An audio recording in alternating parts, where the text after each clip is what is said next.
India और बांग्लादेश में एक दूसरे के मुल्कों के बहुत बड़ी तादाद में गैर कानूनी सिटीजन्स रहते हैं। यानी बांग्लादेश के अंदर बहुत बड़ी तादाद में, मिलियंस की तादाद में गैर कानूनी इंडियंस रहते हैं और इंडिया के अंदर भी काफ़ी बड़ी तादाद में गैर कानूनी बांग्लादेशी रहते हैं। लेकिन एक तरफ जहां बांग्लादेश की तरफ से कोई ख़ास एक्शन नहीं लिया गया इलीगल इंडियन सिटीजन्स के ऊपर, तो दूसरी तरफ एक बहुत बड़ी खबर इंडिया से ये आ रही है कि एक स्पेसिफिक किस्म का ऑपरेशन लॉन्च किया गया है बांग्लादेशी शहरियों के लिए। यानी जितने भी बांग्लादेशी इंडिया के अंदर रहते हैं गैर कानूनी तरीके से, उन सबको वापस डिपोर्ट करने के लिए एक स्पेशल ऑपरेशन लॉन्च किया गया है। और तमाम जो इंडिया की स्टेट्स हैं उनको ये हुक्म दिया गया है कि ना सिर्फ उनको पकड़ें बल्कि जिन्होंने भी उनकी हेल्प की हुई है उनको भी पकड़ें। और जो गैर कानूनी सिटीजन्स वहाँ पर हैं वो तो वापस जाएंगे और जिन्होंने हेल्प की हुई है वो जेल के अंदर जाएंगे। द इकोनॉमिक टाइम्स ने रिपोर्ट किया है कि Ministry of Home Affairs seeks umbrella probe in cases of illegal Bangladeshi nationals. कहते हैं कि the Ministry of Home Affairs has sought an umbrella probe in the cases of illegal Bangladeshi immigrants staying in the country. A senior officer informed that in a recent meeting, instructions have been passed to all states and UTs to investigate the cases of illegal Bangladeshi immigrants as umbrella cases and identify the persons who have helped the illegal immigrants in obtaining documents to generate Aadhaar and other documents pertaining to the citizenship of India।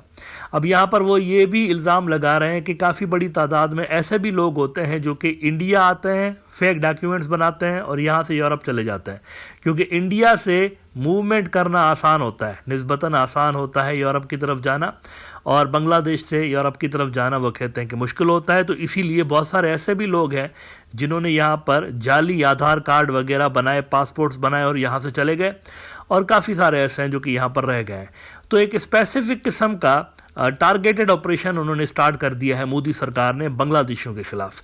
Meanwhile Bangladesh में इस तरह की कोई हमें urgency नज़र नहीं आ रही। वहाँ पर भी जैसे कि मैंने प्रोग्राम के शुरू में कहा कि बहुत बड़ी तादाद में, मिलियंस की तादाद में इंडियंस रहते हैं जो कि गैर कानूनी है, और बहुत सारे ऐसे हैं जिन्होंने वीज़ा लिया था लेकिन वीज़ा उनका कब का एक्सपायर हो गया, फिर भी वो वहाँ पर बांग्लादेश के अंदर ना सिर्फ मौजूद हैं बल्कि काम भी करते हैं और बहुत बड़ी तादाद में रेमिटेंसेस अपने मुल्क के अंदर यानी इंडिया के अंदर भेज रहे होते हैं। अच्छा, यहाँ पर इस मिथ को भी डिस्कस करना बड़ा ज़रूरी है कि इंडिया के अंदर कोई बहुत ज़्यादा पैसा है। एक मिथ बनी हुई है ना रीजन के अंदर कि बड़ा अमीर मुल्क है और बड़ा पैसा है इंडिया के अंदर, एक उनकी बॉलीवुड भी है, सॉफ्ट पावर भी है उनका, मतलब उस सब के ज़रिए एक परसेप्शन क्रिएट की गई है कि बड़ा पैसा है यहाँ पर तो लोग वहाँ पर सुखी रहते हैं। इस हवाले से कुछ फैक्ट्स एंड फिगर्स के बारे में डिस्कस करना बड़ा ज़रूरी है। देखिए, इंडिया की जो पर कैपिटा इनकम है वो $2800 है, $2800। अब इसको देखकर ये रीजन के बाकी मुल्कों से थोड़ी ज़्यादा है मानते हैं, लेकिन इसको देखकर लोगों को लग रहा होगा ऑन पेपर कि बड़ा अमीर मुल्क है। लेकिन एक चीज़ जिसको लोग मिस कर देते हैं, बहुत बड़ा फैक्टर है, वो ये कि इंडिया की जो वेल्थ है ना उसमें बहुत बड़ी अनइक्वल डिस्ट्रीब्यूशन है। यानी उनका जो टॉप 5% उनकी जो पॉपुलेशन है सिर्फ 5%, उनके पास इंडिया की आधे से ज़्यादा वेल्थ है। आधे से ज़्यादा जो इंडिया की वेल्थ है वो सिर्फ 5% लोगों के पास है। 5% जो उनकी आबादी के लोग हैं उनके पास more than half Indian wealth है।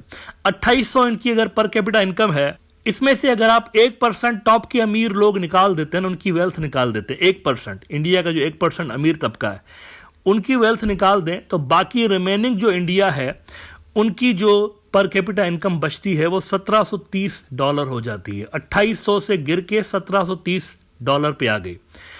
और अगर आप टॉप 5% जो इंडिया के अमीर तरीन लोग हैं उनकी वेल्थ निकाल दें तो 2800 से ये गिर के $1130 पे आ जाते हैं इनकी पर कैपिटा इनकम। यानी 95% जो इंडिया है उनकी पर कैपिटा इनकम असल में $1130 है, जो कि अफ्रीका के अंदर जो गरीब गुरबा कंट्रीज हैं उनसे भी कम है। इनकी इतनी सी पर कैपिटा इनकम होती है।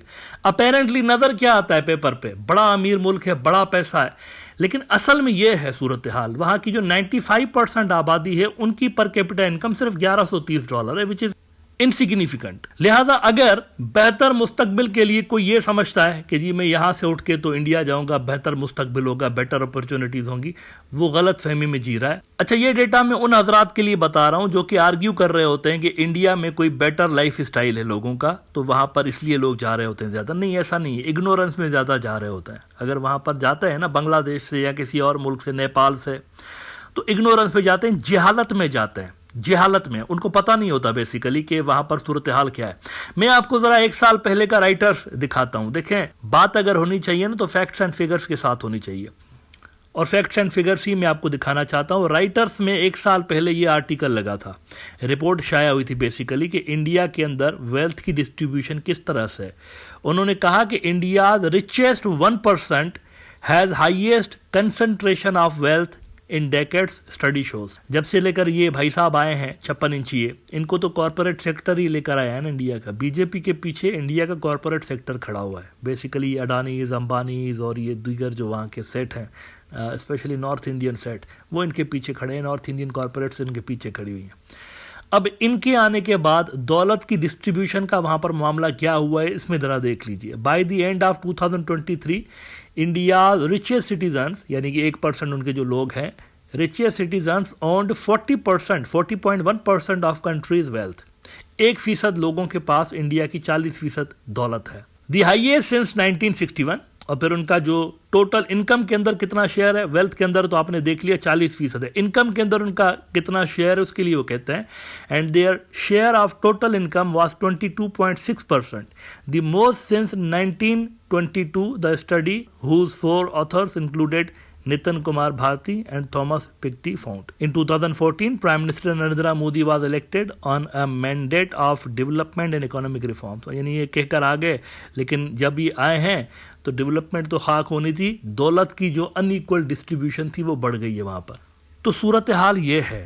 असल में जो लोग अगर वहाँ पर जा रहे होते थे, शेख हसीना के दौर में तो काफ़ी ज़्यादा ये मामला चला था, तो जो लोग जा भी रहे होते थे ना बेटर अपॉर्चुनिटीज़ ढूंढने के लिए, इसी तरह से पाकिस्तान में भी सिंध प्रोविंस में जो माइनॉरिटी कम्युनिटी हिंदू बरादरी के लोग हैं, उनके यहाँ भी एक बीच में कैंपेन इस तरह से लॉन्च हुई, कोई इंडिया में कोई बहुत ज़्यादा दूध और शहद की नदियाँ बह रही हैं, लेकिन वहाँ पर 95% जो आबादी है उनकी पर कैपिटा इनकम असल में अफ्रीकी जो मुल्क है उनसे भी कम है, उनसे भी नीचे है उनकी। लिहाजा अपने मुल्क से बेहतर कोई ऑप्शन नहीं होता बांग्लादेशियों के लिए, बांग्लादेश से बेहतर कोई ऑप्शन नहीं है। और दीगर जो रीजन के मुल्क हैं, पाकिस्तान हो गया, नेपाल हो गया, भूटान हो गया, इनके लिए अपने मुल्क से ज़्यादा बेहतर कोई ऑप्शन नहीं है। इनकी पर कैपिटा इनकम असल में इंडिया के 95% लोगों से बेहतर है।